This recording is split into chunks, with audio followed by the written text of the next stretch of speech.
Bismillahirrahmanirrahim. Alhamdulillahirabbil alamin wassalatu wassalamu ala asyrafil mursalin habibina wa syafi'ina wa maulana Muhammadin wa ala alihi wa ashabihi wa man ittaba'ahu ila yaumiddin. Hamba-hamba Allah, assalamualaikum warahmatullahi wabarakatuh. Qala Allah Ta'ala fil Qur'anil Azim, a'udzu billahi minasy syaithanir rajim. Inna anzalnahu Qur'anan Arabiyyan la'allakum ta'qilun. Maha suci Allah Subhanahu wa Ta'ala yang memilih kita semuanya menjadi hamba-hamba yang diistimewakan. Keistimewaan Allah berikan kepada kita bukan keistimewaan dalam segi harta, tampilan, jasad, itu semuanya hanya selewat. Tetapi keistimewaan yang harus kita pelihara dan betul-betul akan terpelihara kalau kita berjuang memeliharanya. Terpelihara sampai kapan? Sampai tidak ada akhirnya. Apakah keistimewaan tersebut? Keistimewaan berupa bekal iman, bekal akidah, bekal tauhid. Tauhidlah yang akan mengantarkan kita untuk mampu memanfaatkan diri kita, memanfaatkan usia kita, memanfaatkan semua yang ada pada diri kita dan di sekitar kita untuk kehidupan di masa mendatang. Itulah Al-Quran membimbing kita.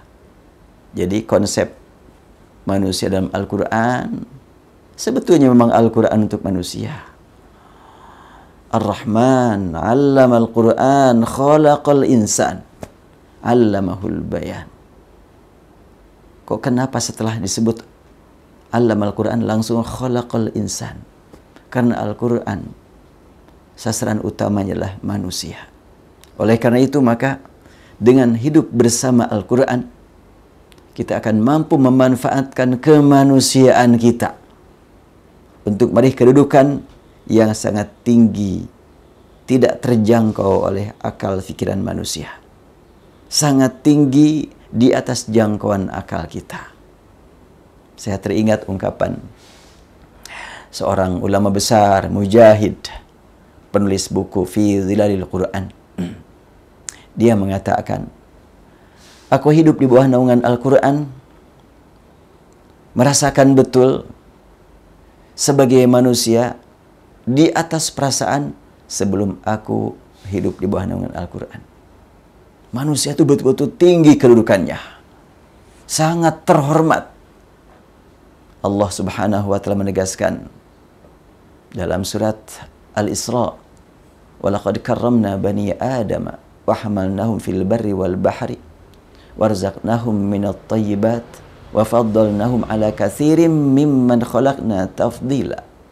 Sungguh telah kami angkat manusia mencapai derajat yang sangat-sangat mulia di atas yang lain-lainnya, baik sewaktu hidup di darat, di laut, di udara, tetap manusia di atas yang lainnya. Karena itu Allah tempatkan manusia di muka bumi. Bumi selalu disebut sebagai pasangan dengan langit. Padahal tidak hanya bumi kan? Ya, planet begitu banyak, tapi bumi selalu disandingkan. Khalaqas samawati wal arda inna fi khalqis samawati wal ardi, selalu disandingkan bumi dengan langit. Kenapa? Karena di bumi lah ada manusia, dan dari antara manusia ada makhluk yang Allah angkat derajatnya, kemuliaannya di atas semua makhluk. Itulah Rasulullah Muhammad sallallahu alaihi wasallam. Kita bersyukur kepada Allah Subhanahu wa Ta'ala karena kita bukan sekedar menjadi makhluk, tapi kita manusia. Bukan sekedar manusia, tapi kita meraih nikmat iman. Bukan sekedar diberi nikmat iman, tapi juga nikmat kesadaran pentingnya menjaga keimanan. Memelihara nikmat iman. Dan kita tidak akan mampu memelihara dengan sendirian. Tetapi kita serahkan kepada Allah Subhanahu wa Ta'ala. Allah yang akan menjaga nikmat iman dalam kalbu kita. Maka dengan keimanan kita harus memanfaatkan semua unsur diri kita. Emang berapa unsur manusia? Al-Quran berbicara tentang ruh. Berarti salah satu unsur manusia adalah ruh. Al-Quran berbicara tentang qalbu. Ada ruh, ada qalbu. Al-Quran bicara tentang apalagi jasad. Tentang jasad, oh banyak sekali. Sudah 3. Kemudian ada lagi nafsu. Ada lagi akal. Ada 5 nih. Ini bicara tentang konsep manusia dalam Al-Quran dalam jangka waktu cuma 30 menit. Ya, paling salah satu aja yang kita bahas nih dari yang 5 ini ya. Ruh, jasad, qalbu, akal, nafsu. Nampaknya bulan Ramadan lebih cocok nafsunya. Ya baiklah, kita bahas nafsu aja nih ya. Ada orang yang berkata, perangi nafsu. Ya kalau kita memerangi nafsu sampai nafsu kita mati, kayak apa hidup kita? Bukan perangi nafsu itu. Tapi bagaimana konsep Al-Quran tentang nafsu? Ini yang sangat penting buat kita. Ramadan. Betul-betul kita berlatih menjadikan diri kita sebagai orang yang mampu mengendalikan nafsu. Pagi hari, siang hari, sore hari, di luar Ramadan, kita milih-milih makanan yang enak. Halal, tapi juga enak. Di siang bulan Ramadan, mau enak, mau nggak enak, kita jauhi. Apalagi yang tidak halal. Pembinaan diri kita, bagaimana cara mengendalikan nafsu. Berarti kalau memang dengan ibadah saum ini adalah nafsu akan terkendalikan, tujuannya apa? Kan nafsu juga karunia dari Allah. Kalau tidak punya nafsu, kayak apa hidup kita? Ya, dengan nafsu ini, kalau kita mengendalikannya dengan tepat dan benar, kita akan dapat meraih nikmat ibadah. Apa hubungannya nafsu dengan ibadah? Nah, di sini pentingnya kita untuk meluruskan pemahaman. Makanya sangat penting untuk melibatkan akal juga sih pembahasan nafsu ini. Melibatkan qalbu juga, karena ada keimanan, ada pemahaman, dan ada perasaan. Cuma sekarang lebih stressingnya kepada masalah perasaan. Manusia sibuk di muka bumi ingin mengikuti tuntutan hawa nafsu. Salahkah? Selama terkendali, enggak salah. Tapi kalau tidak terkendali, enggak akan tercapai tuntutan nafsu dengan segala upaya kita. Orang menyebutkan, katanya orang yang terkaya di dunia saat ini, hartanya hampir mencapai 2 biliun. Dengan harta seperti itu, apakah sudah terpuaskan nafsu dia? Kalau sudah terpuaskan, udah harta segitu kan nggak akan habis. Udah tidur aja. Gak usah bekerja lagi capek-capek. Tapi ternyata orang yang hartanya semakin banyak, semakin capek hidupnya. Kecuali yang mampu mengendalikan hawa nafsu. Sebanyak bagaimanapun harta, harta disimpan di tempat masing-masing. Dan dia tidak mengaku harta itu milik saya. Tapi titipan dari Allah yang harus segera saya salurkan di jalannya. Agar betul-betul menjadi milik saya. Itu orang yang mampu mengendalikan nafsu. Harta yang ada di bank. Sekarang di Ramadan. Musim corona lagi. Banyak sekali masyarakat yang perlu bantuan. Buat apa harta disimpan di bank? Bukan milik kita. Itu milik sistem yang ada di bank.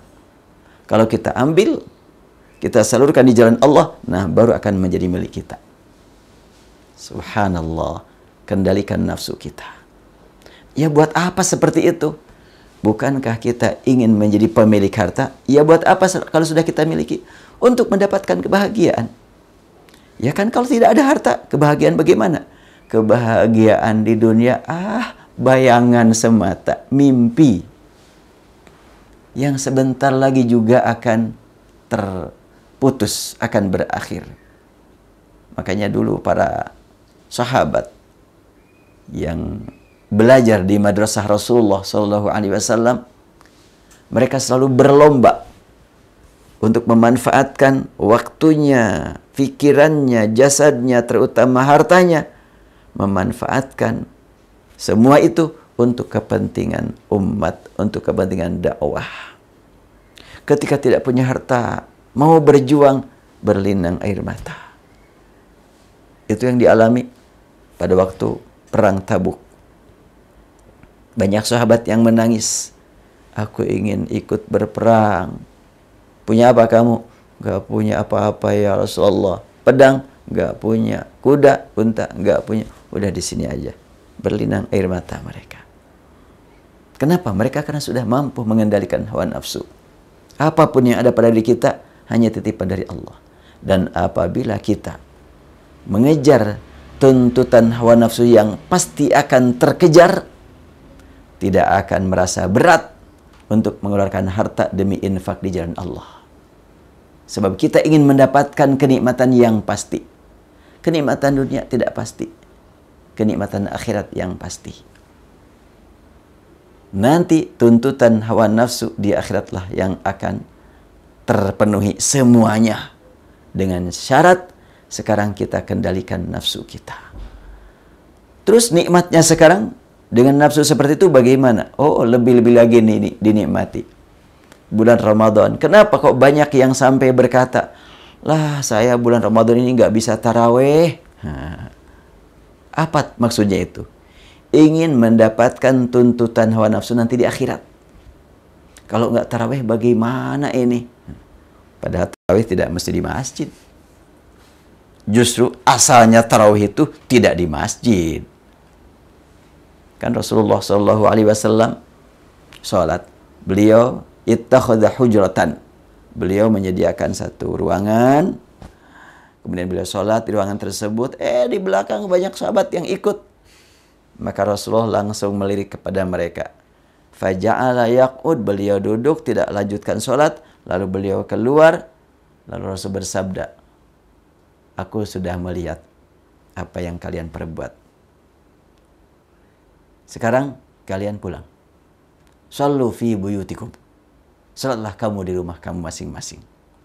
Jadi jangan sampai merasa terhalangi ya salat tarawih karena tidak bisa ke masjid. Enggak. Kalau salat fardu memang dianjurkan untuk di masjid. Dan Rasul menegaskan afdhalus shalah salatul mar'i fi baitihi illal maktubah. Salat yang paling utama yang dilakukan di rumah kecuali salat fardu. Nah, sekarang salat fardunya pun tidak bisa di masjid, maka Allah Subhanahu wa taala menilai kalbu kita. Menilai semangat kita. Kalaulah secara fisik tidak terjangkau, tetapi secara non fisik diupayakan untuk terjangkau. Kembali kepada kajian tadi bahwa masalah nafsu ini adalah yang ada pada diri manusia. Berkali-kali kita temukan dalam Al-Quran bimbingan bagaimana cara mengendalikan hawa nafsu. Allah berfirman, Ya ayyuhalladzina amanu qu anfusakum. Wahai orang yang beriman, jaga pelihara nafsu-nafsumu. Wa ahlikum, dan keluargamu meliputi nafsunya, akalnya, jasadnya, kalbunya, ruhnya. Untuk langsung kepadamu ditekankan nafsunya. Karena kita sudah jelas tanpa diperintah pun menjaga jasad mah iyalah. Menjaga akal tanpa beriman kepada Al-Quran, banyak orang yang mencari ilmunya lebih sibuk daripada kita. Itu memanfaatkan akal. Tapi nafsu banyak yang terbengkalai. Nafsunya tidak dimanfaatkan. Makanya ku anfusakum. Lalu di dalam surat Ar-Ra'd Allah berfirman, Innallaha la yughayyiru ma biqaumin hatta yughayyiru ma bi anfusihim. Sungguhnya Allah tidak merubah apa yang ada pada satu kaum yang kaya, yang miskin, yang pintar, yang tidak pintar, yang sakit, yang sehat, tidak akan mengalami perubahan menuju kebaikan, kesejahteraan, keselamatan, hingga mereka merubah apa yang ada pada nafsu-nafsu mereka. Biqaubin itu menyeluruh. Jadi sasaran yang sangat penting untuk kita jadikan sebagai aktivitas utama adalah bagaimana mengendalikan nafsu. Banyak orang yang berilmu celaka dengan ilmunya karena nafsu menjadi penguasa. Banyak orang yang hartanya berlimpah celaka dengan hartanya karena nafsunya yang menuntut dia untuk berbuat sewenang-wenang.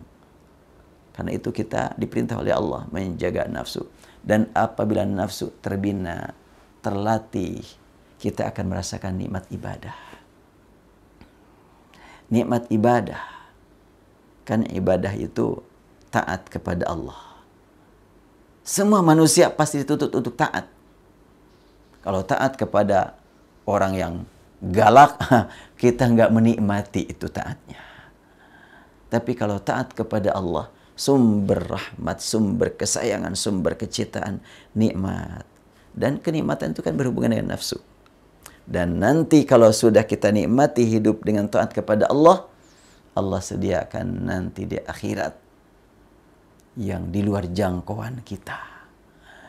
Di luar jangkauan. Laki-laki, perempuan mendapatkan kenikmatan yang saat ini dicita-citakan sampai 1, 2, 3 seribu. Ternyata yang disediakan oleh Allah nanti di akhirat tidak terhitung. Gedung dibayangkan indah sekali seperti ini. Nanti di akhirat lebih dari itu. Tidak dihitung. Sekarang kalaupun mampu, dibatasi. Cuma 4, itu pun jarang ada yang memanfaatkan kesempatan itu. Tapi nanti di akhirat tidak ada batasannya. Bagi perempuan bagaimana? Berapa suaminya? Maunya berapa? Ada orang yang selalu berkata bahwa di surga itu bapak-bapak punya istri banyak. Yang disebut dengan bidadari. Buat ibu-ibu, ada nggak bidadaranya?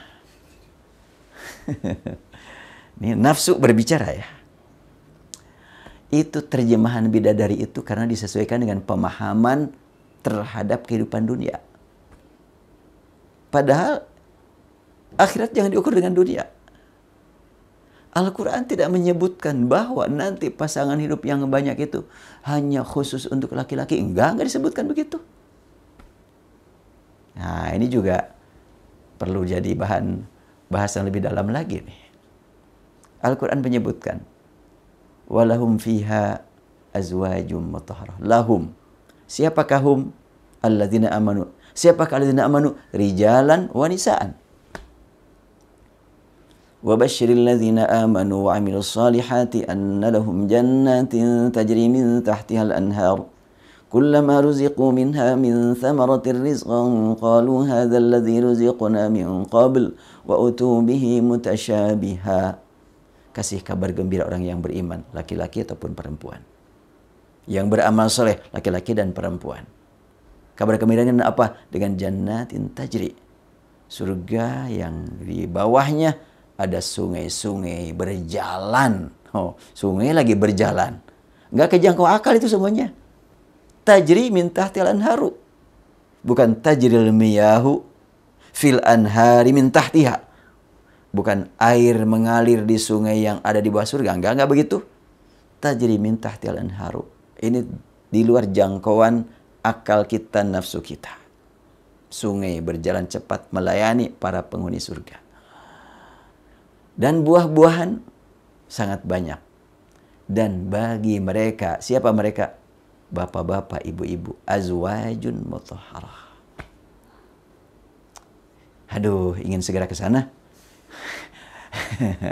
Gak usah berkata ingin segera. Kita manfaatkan waktu saat ini untuk membekali diri buat kepentingan masa mendatang. Jadi kalimat wa azwajum mutahharah wa hum fiha khalidun itu adalah kenikmatan yang tidak terbayangkan saat ini.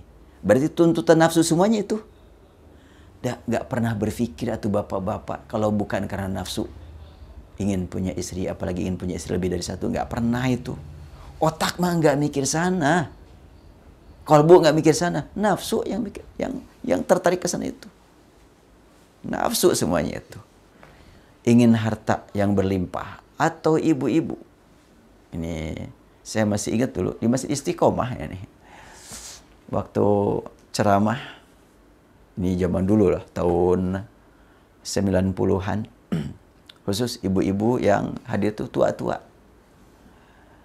Tapi kan di luar itu ada suka jualan pakaian ya. Saya lihat banyak ibu-ibu yang pakai perhiasan. Oh, saya waktu itu bertanya-tanya dalam hati. Ini pakai perhiasan, siapa yang melihat mereka? Ibu-ibu semuanya dan tua-tua semuanya. Itulah nafsu ya. Jadi nafsu aja sebetulnya, nafsu ingin berhias diri. Ingin perhiasan.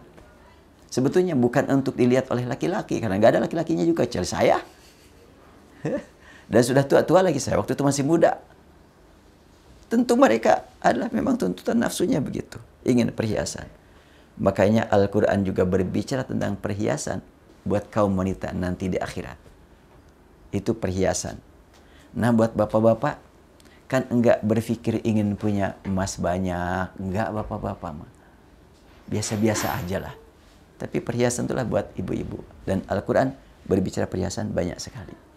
Artinya bahwa ada keinginan ibu-ibu, ada keinginan bapak-bapak. Di surga nanti melebihi semuanya yang dibayangkan saat ini.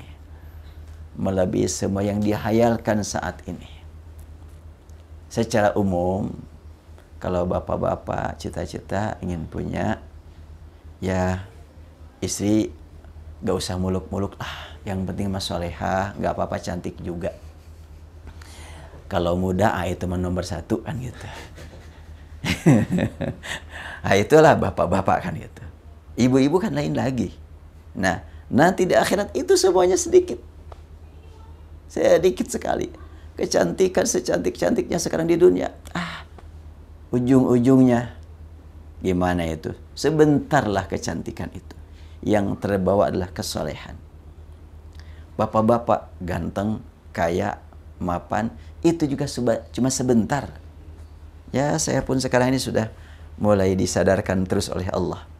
Dengan usia seperti ini, berbagai kenikmatan 20 tahun yang lalu sekarang sudah banyak yang hilang. Tapi insya Allah kita berharap kepada Allah, yakin kepada Allah, jangan sampai kecil hati. Lebih daripada yang dinikmati waktu masih muda nanti, akan dinikmati nanti di akhirat. Lebih dari sekarang. Lebih dari masa lalu.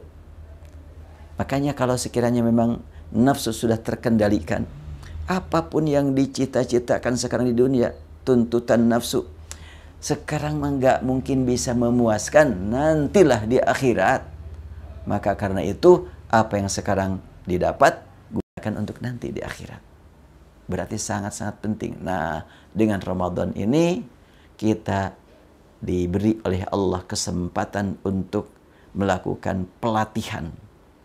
Bagaimana cara mengendalikan nafsu. Makan minum kita jauhi untuk sementara. Komunikasi intim suami istri dijauhi di siang hari. Kalau di malam hari silahkan.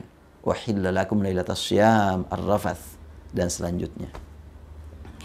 Kemudian apalagi jaga mulut juga dengan banyak baca Al-Quran. Jaga nafsu kita dengan banyak mengingat akhirat. Dengan banyak berzikir mengingat Allah Subhanahu wa ta'ala.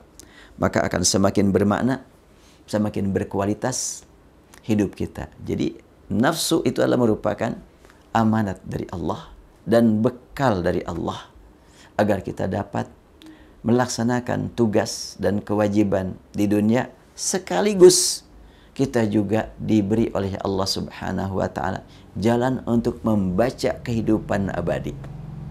Sekarang ada makanan, ada minuman, silahkan. Dan Al-Quran berbicara, kulu washrabu wa la tusrifu. Makanlah oleh kamu, minumlah oleh kamu, jangan berlebihan. Waduh, sedang enak-enaknya makan, berhenti, nafsu kendalikan. Wah, itu kelihatannya makanannya enak sekali itu. Buat kamu bagus enggak itu makanan? Kalau enggak bagus, la tusrifu, jangan berlebihan. Kalimat wala tusrifu itu bisa berkaitan dengan kuantitas, bisa dengan kualitas. Buat orang yang sudah tidak boleh lagi makan duren, makan juga itu israf itu namanya. Buat orang yang sudah tidak boleh lagi makan kacang-kacangan, lalu dia makan juga, itu adalah tusrifu namanya. Dan pada bulan Ramadan dikurangi segala-galanya. Inilah luar biasa Ramadan ini. Alhamdulillah kita diberi nikmat lagi bertemu dengan Ramadan ini.